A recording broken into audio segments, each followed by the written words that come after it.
Hey everybody, what's up and welcome back to today's video guys. And today guys, I will be showing you how to use filters on Todoist. So yeah guys, make sure to watch this quick and easy video till the very end, follow my steps correctly. So you can make sure this works the same for you and that you can do this yourself. But yeah guys, let's get straight into it. The first thing you want to do guys is go ahead to the official Todoist.com website and log into your account. After logging into your account guys, you will be greeted by this main page right here where you can see all the tasks that you have scheduled for today. So as you can see here guys, I have multiple tasks and one of them is a task that I have created called YouTube tutorial, which you can see right here.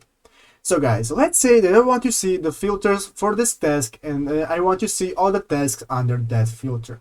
So guys, if you look at the left side of the screen, you will see multiple options that you can use for viewing your tasks, such as your inbox, or you can see your upcoming task. Here you can see your filters and labels. So basically guys, what filters are is they allow you to organize your tasks by what they have to do. So let's go into the filters and labels option right here guys. After clicking that, you can see you have the option to see your labels and the option to see your filters. And under filters, you have multiple filters. You can add more filters if you want, but I'm not going to do that right now. But basically, you can have multiple filters, and here is one example of filters called Priority 1.